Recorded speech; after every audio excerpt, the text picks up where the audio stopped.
Devendra फडणवीसांच्या number 1 भाजपचा game करून 2019 मध्ये महाविकास आघाडी सत्तेत आली। नंबर 2, नंबर 3 आणि नंबर 4 ला सोबत घेऊन उद्धव ठाकरे मुख्यमंत्री झाले। अगदी तशीच चाल रायगडमध्ये एक नंबर 1 शिंदे सेनेविरोधात महायुतीने रचली आहे। सुनील तटकरेंनी भरत शेठ विरोधात भाजपला सोबत घेतलंय। विशेष म्हणजे अधिक जागा असतानाही तटकरेंनी भरत शेठचा गेम करण्यासाठी भाजपला मोठ्या भावाची जागा दिली आहे। काय आहे या रायगडचा गेम प्लॅन? नंबर 1 भरत शेठचं गणित कसं चुकलं? प्रदेशाध्यक्ष असलेल्या तटकरेंना रायगडचा झडपी अध्यक्षही राष्ट्रवादीकडे का घेता आला नाही आणि दोघांच्या भांडणात तिसऱ्याचा लाभ कसा झाला, याच खेळीचं विश्लेषण आपण या व्हिडिओत करणार आहोत। त्यामुळे हा व्हिडिओ शेवटपर्यंत नक्की बघा आणि आपल्या चॅनलवर नवीन असाल तर आत्ताच चॅनलला सबस्क्राइब करा आणि बेल आयकॉन दाबायला विसरू नका, जेणेकरून राज्याच्या कानाकोपऱ्यातील अशीच राजकीय माहिती थेट तुमच्यापर्यंत पोहोचत राहील। नमस्कार, मी ज्ञानेश्वर रेड्डी, तुम्ही पाहताय टीओडी मराठी। राज्यात मांडीला मांडी लावून सत्ता उपभोगत आहेत त्याच जीवाभावाच्या मित्रांनी रायगडच्या लाल मातीत मात्र एकनाथ शिंदे यांच्या शिवसेनेचा आणि विशेषतः मंत्री भरत शेठ गोगावलेंचा करेक्ट कार्यक्रम केलाय। भरत शेठला सत्तेबाहेर ठेवण्यासाठी राष्ट्रवादीचे प्रदेशाध्यक्ष सुनील तटकरे यांनी ही खेळी केली आहे। त्यामुळे सुरुवातीलाच रायगडच्या नव्या राजकीय समीकरणाची गोष्ट समजून घेऊयात। सर्वात आधी आपण रायगड जिल्हा परिषदेचं पक्षीय बलाबल आणि बहुमताचं गणित समजून घेऊ। रायगड जिल्हा परिषदेची निवडणूक 7 फेब्रुवारीला पार पडली। 9 फेब्रुवारीचे निकाल जाहीर झाले।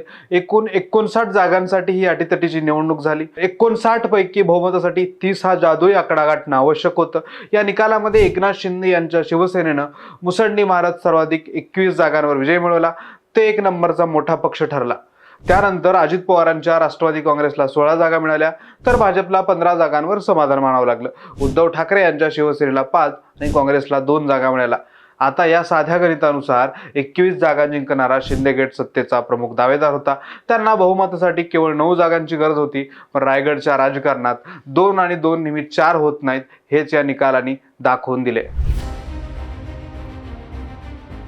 9 तारखेला निकाल स्पष्ट झाल्यानंतर रायगडमध्ये नवीन राजकीय सत्ता समीकरणाला सुरुवात झाली।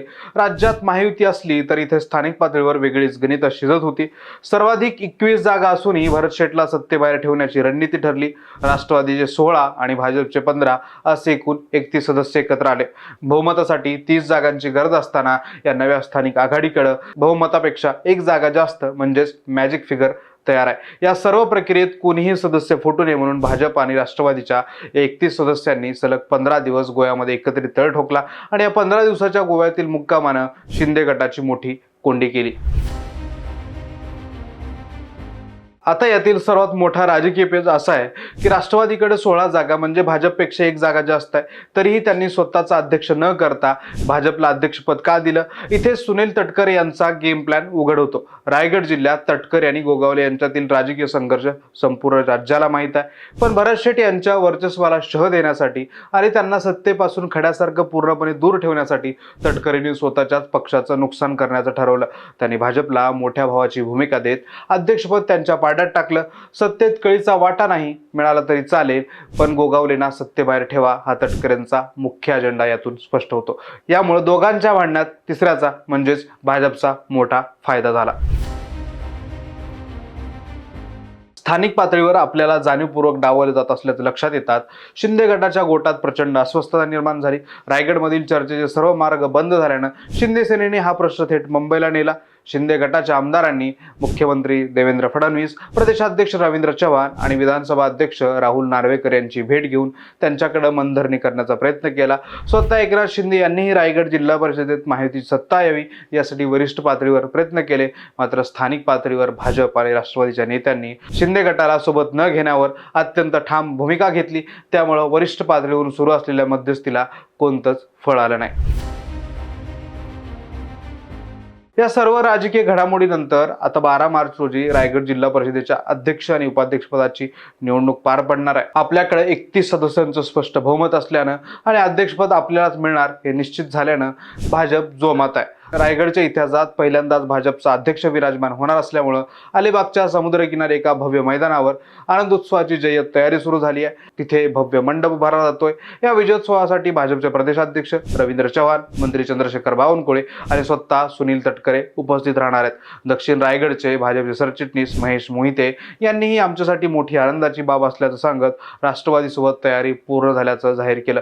पण याचा महायुतीवर खूप परिणाम होणार आहे. भाजपला आता शिंदे सेनेपेक्षा तटकरेंची राष्ट्रवादी जवळचा पर्याय झाल्याचा संदेश यातून जातोय. त्यामुळे येत्या काळात शिंदेची भूमिका महत्त्वाची असणार आहे. सर्व चित्र स्पष्ट आणि भाजपच्या बाजूने झुकलेलं दिसत असलं तरी राजकारणात शेवटच्या क्षणापर्यंत काहीही घडू शकतं. मंत्री भरत गोगावलेंनी अत्यंत सूचक विधान केलं. 12 तारखेला निवडणूक आहे, तोपर्यंत बऱ्याच राजकीय घडामोडी घडतील आणि आम्ही 11 तारखेला आमची भूमिका स्पष्ट करू, असा सूचक इशारा गोगावलेंनी दिला. आता गोगावले काही राजकीय भूकंप करणार हा खरा प्रश्न आहे. त्यांच्याकडे 21 जागा आहेत. बहुमतासाठी त्यांना अजून 9 जागांची गरज आहे. ते ठाकरे गटाच्या 5 आणि काँग्रेसच्या 2 अशा 7 सदस्यांसोबत घेणार का? तरीही त्यांना 2 जागा कमी पडतात. मग ते राष्ट्रवादी सदस्य फोडण्यात यशस्वी ठरणार का? हेही पाहणं महत्त्वाचं ठरणार आहे. थोडक्यात काय तर तटकरेंनी गोगावलेंना खड्यासारखं सत्तेबाहेर ठेवण्यासाठी भाजपला दिलेले हे अध्यक्षपद राष्ट्रवादीसाठी योग्य डील आहे का? आणि भरत शेठ 11 तारखेला कोणता राजकीय चमत्कार करतील? तुमचं मत मला खाली कमेंट करून नक्की सांगा. व्हिडिओ आवडला असेल तर लाईक करा, शेअर करा आणि TOD मराठीला सबस्क्राईब करायला विसरू नका.